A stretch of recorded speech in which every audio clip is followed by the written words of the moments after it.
I heard it with my own ears. Why is he even still alive? The laugh that followed wasn't loud, just sharp enough to split something deep in me. I stood behind the gate, holding a six-pack of beer I'd picked up on the way over. My name's Harold Mitchell, I'm 68, and I thought I was just stopping by for a Sunday barbecue. My hands didn't shake, not yet. I didn't turn around and drive home like any reasonable man might have. I walked through that backyard like I hadn't heard a thing. Past the new deck I'd helped Eugene build last summer, every board cut to specification with my own miter saw. Past the picnic table where my granddaughter Susan used to do homework while I grilled burgers and told her stories about the bridges I'd designed, the commercial buildings that still stood solid because of calculations I'd made with a slide rule before computers took over everything. Past the faces that didn't turn toward me when I approached. Some of them I recognized from Linda's wedding 8 years ago. Others were strangers, neighbors maybe, or Eugene's work buddies from the insurance office where he pushed papers and collected commissions. Someone cleared their throat. "Oh, Harry, we didn't know you were coming." That was Linda, my daughter. The same voice that used to call me every day after her mother died 3 years ago. Now it was Eugene's wife first, my daughter second, and I came in a distant third behind her career and her social calendar. "Brought beer," I said, setting the case down on the picnic table next to a platter of store-bought potato salad. No one offered to take it. No one said thanks. I found a lawn chair at the far end of the deck, one of the aluminum ones I'd bought them for Christmas 2 years back. The metal creaked under my weight. My back ached from the morning's work in the garage rebuilding a carburetor for my neighbor Gerald's old Chevy, but I sat up straight anyway. The air smelled of charcoal and citronella candles.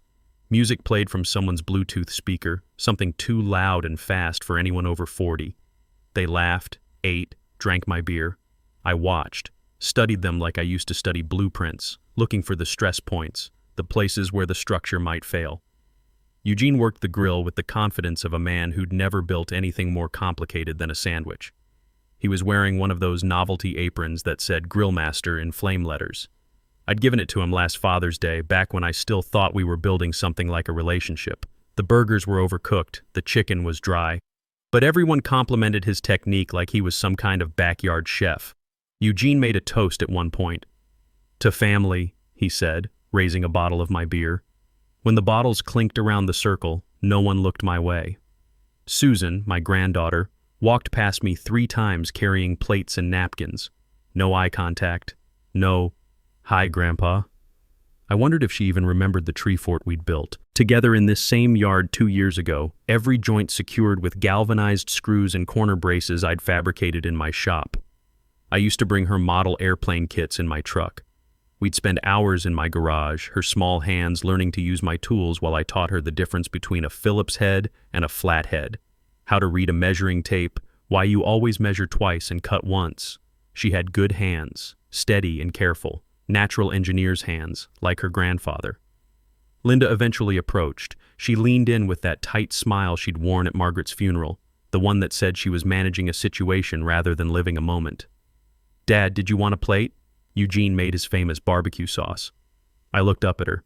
Same green eyes as her mother, but harder somehow. Calculating. "I'm fine." She nodded too quickly and walked away before I could say more. I stayed until the end, like I always did.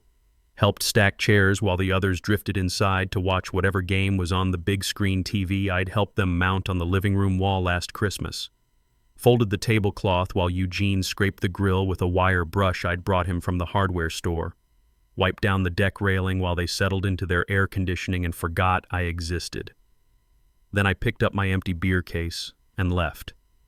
Not in anger, not in sorrow, but with something harder to name.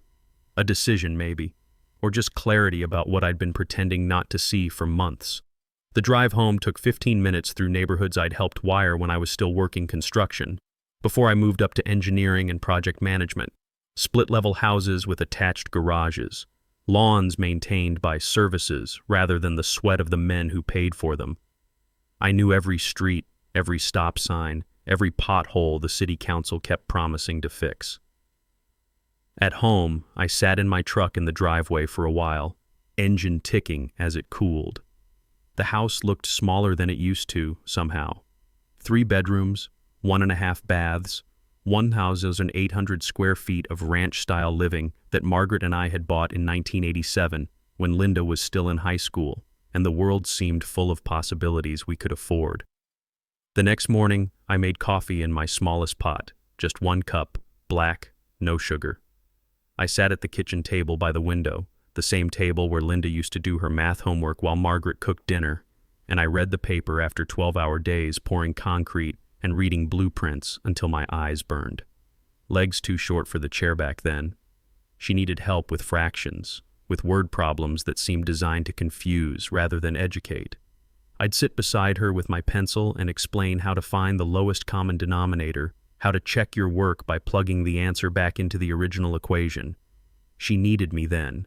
Now she just tolerated me. Barely. I didn't talk to anyone that Sunday. The empty beer case was in the recycling, along with the illusion that I was welcome in my daughter's life. I left the house once to check the mail, but I didn't open the envelopes. Wasn't ready to see their names on bills again. Reminders of the money I'd given freely and the gratitude that had never come. That house, their house, was mine once. The down payment at least. $65,000 from my 401k back when I believed in helping family get started. Just to help you get on your feet, I'd said to Linda when she and Eugene were house hunting. No strings attached, I'd thought. No place at their table either, apparently. The paperwork was still in my filing cabinet, organized the way Margaret had taught me back when we were newlyweds and learning how to manage a household budget on a construction worker's salary. Every document in its proper folder, every receipt filed by date. 23 years of marriage had taught me the value of keeping good records. I'd never needed to look at it before. But now I wanted to see. Not the numbers. I knew the numbers by heart.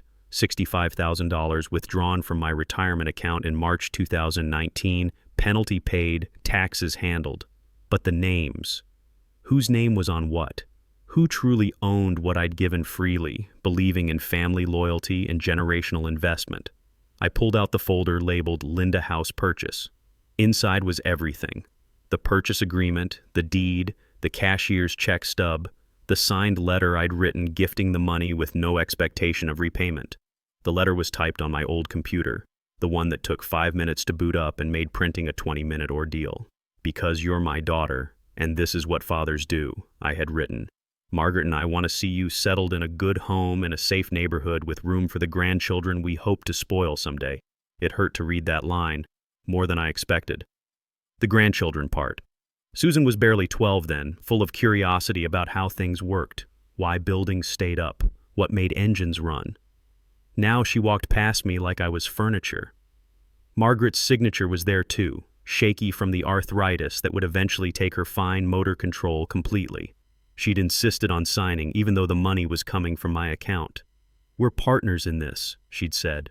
We do this together or we don't do it at all. That evening, I called a man named Arthur Miller. He's not exactly a friend, but we'd worked together on enough construction projects over the years to build mutual respect. Arthur handled real estate law before he semi-retired, back when contractors still needed lawyers who understood both building codes and property rights. Smart guy, straight shooter, the kind of attorney who charged fair rates and didn't bill you for thinking about your case while he shaved.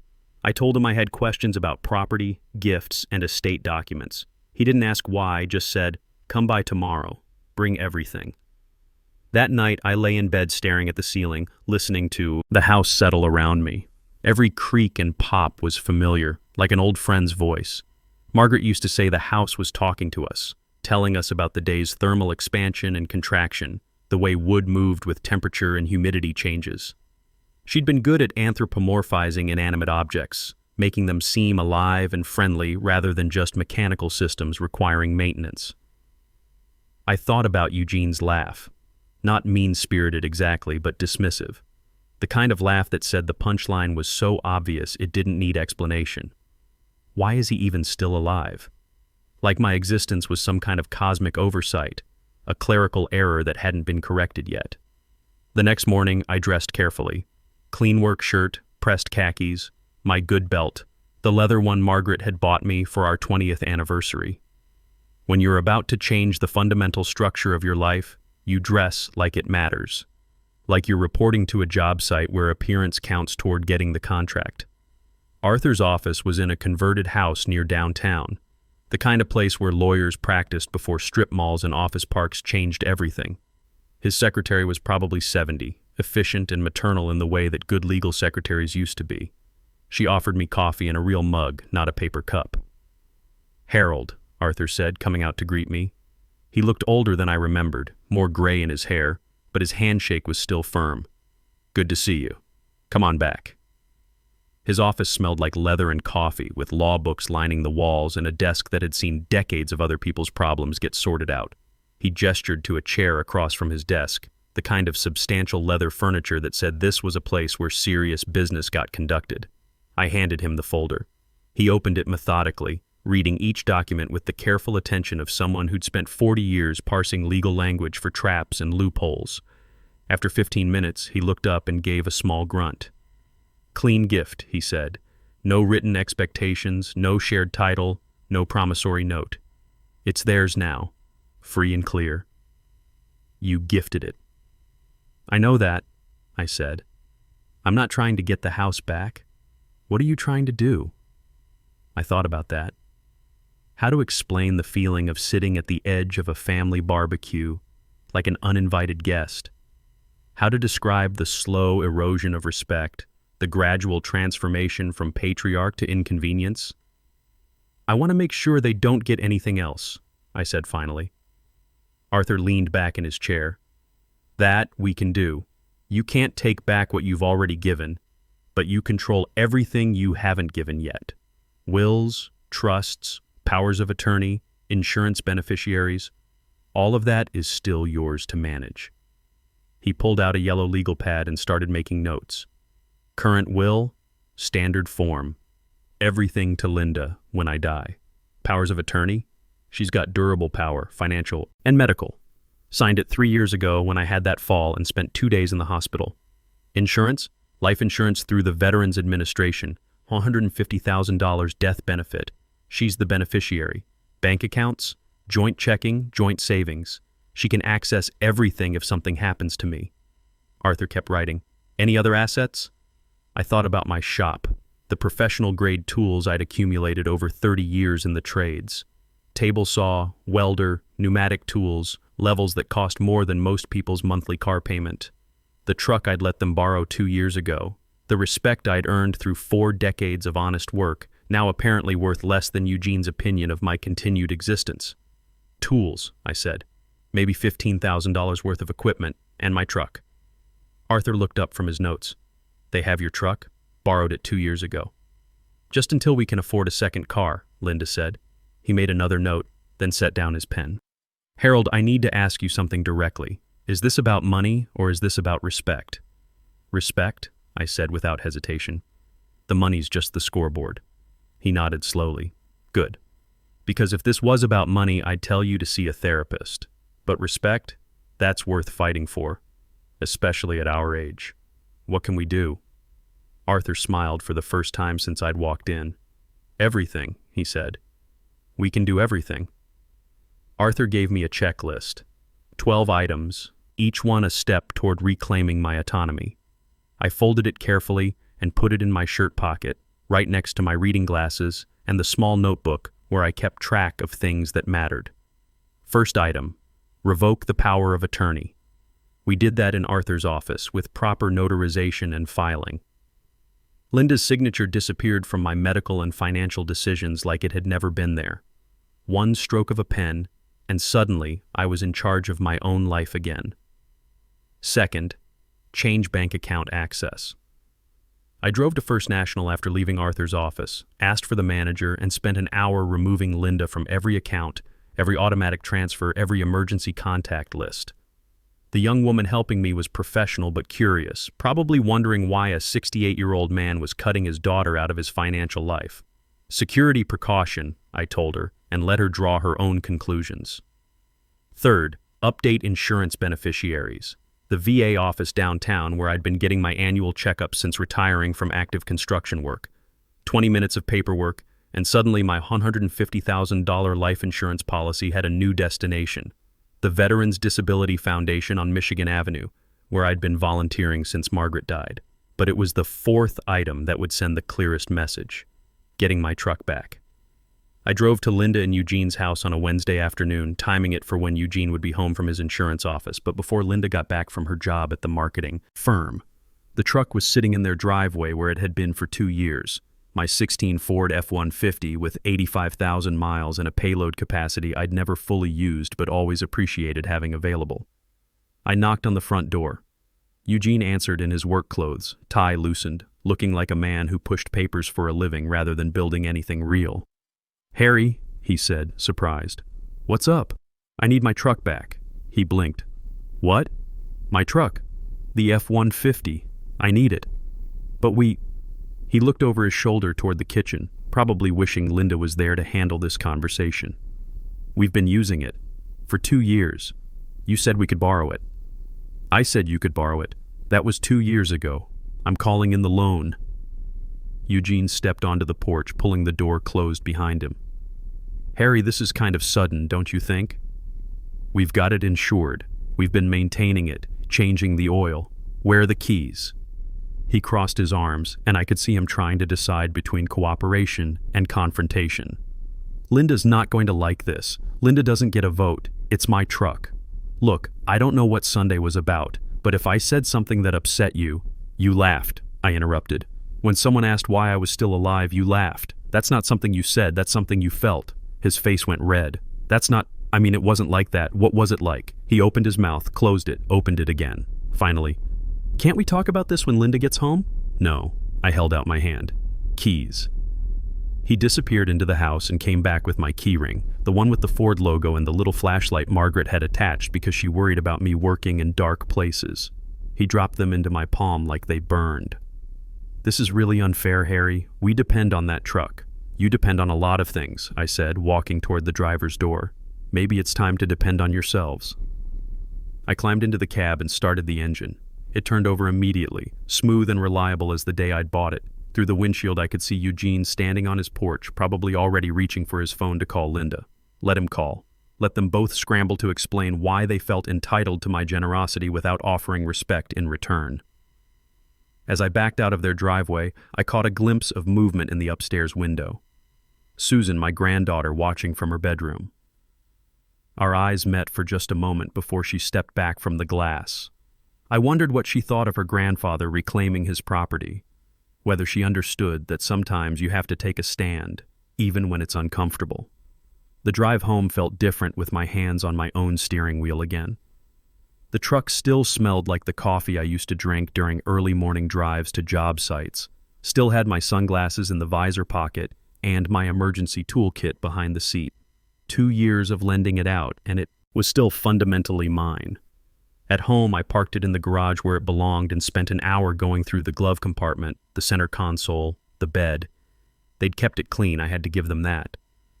But they'd also made it theirs in small ways. A phone charger that wasn't mine, a parking receipt from some restaurant I'd never been to, a hair tie that probably belonged to Susan. I threw away everything that wasn't mine and restocked the truck with my own gear. Emergency blanket, tow strap, jumper cables, the kind of practical equipment that comes in handy when you're the person others call for help rather than the person who needs help. My phone rang at 6:30. "Linda, Dad, what the hell is going on? I got my truck back. Eugene says you were hostile, demanding. He's really upset. Eugene's upset because he got caught taking me for granted." "Taking you for granted?" "Dad, we've been grateful for everything you've done for us. Gratitude isn't the same as respect, Linda. What's that supposed to mean?" I thought about explaining it to her. The difference between being appreciated and being valued, between being thanked and being included, between being remembered when convenient and being remembered because you matter. Instead, I said, "It means I'm 68 years old and I don't have time to pretend anymore." "Pretend what?" "That I'm welcome in my own daughter's life?" The line went quiet for a long moment. When she spoke again, her voice was smaller, less certain. "You're always welcome, Dad. You know that." "Am I?" "Because last Sunday, your husband laughed when someone wondered why I'm still breathing. And you said nothing. That's not... He didn't mean it like that. How did he mean it?" Another pause. "I don't know. But you can't just cut us out over one stupid comment." "I'm not cutting you out," I said. "I'm choosing myself in." I hung up before she could respond. Then I sat in my kitchen with a cup of coffee and felt something I hadn't experienced in years, the satisfaction of drawing a line that meant something. The apartment I found was exactly what I needed: practical, clean, and mine. Ground floor unit in a quiet complex near the Veterans Disability Foundation, where I'd been volunteering every Tuesday and Thursday since Margaret died. 2 bedrooms, 1 bathroom, kitchen with enough space for a small table, and the coffee maker that had survived 3 decades of early morning construction schedules. The manager, Dorothy Williams, was straightforward and professional. "Most of our tenants are retirees," she said as we walked through the empty unit. "Quiet folks who appreciate having everything on one level. Heat and water included, laundry facility in the basement, covered parking if you want it. I'll take it." She looked surprised. "Don't you want to think about it? Check with family?" "No family to check with," I said, and realized it felt more like freedom than loss. The lease was simple, the deposit reasonable. Move-in date, 1st of the month, 3 weeks, to transition from the house where I'd raised Linda to a space that would be entirely my own, with no ghosts of better times haunting the hallways. I spent those 3 weeks methodically sorting through 40 years of accumulated life. Tools came first: the table saw, welder, pneumatic compressor, hand tools organized in the rolling cabinet I'd built myself. Everything cleaned, inventoried, and carefully loaded into the truck for transport to the apartment's 2nd bedroom, which would become my workshop. The Veterans Center had been asking for help with their building maintenance project, upgrading wheelchair ramps and installing grab bars in the bathrooms. Now I'd have the time and emotional space to take on bigger projects, to use my skills for people who actually appreciated competent work. Margaret's belongings were harder. I kept her jewelry for Susan, assuming she'd want it someday. The rest, clothes, books, the ceramic angels she collected, went to charity. Not because I wanted to forget Margaret, but because holding on to everything wasn't the same as honoring her memory. 2 days before the move, Susan showed up at my door. She was carrying a backpack and wearing the kind of nervous smile that said she'd been planning this visit carefully. "Mom doesn't know I'm here," she said. I figured. We sat in the kitchen, which was already half empty, boxes stacked along the walls. She pulled out a thermos of coffee and 2 cups. "Thought you might need caffeine." "Moving's hard work." "Smart girl." She'd inherited Margaret's thoughtfulness along with my practical streak. "How are you handling all this?" I asked. "Honestly, I'm proud of you." That surprised me. For what? For standing up for yourself. For not letting them treat you like you don't matter. She poured coffee for both of us, added cream to hers the way Margaret used to. "Dad was really upset about the truck. Mom kept saying you'd gone crazy. But I get it." "Do you?"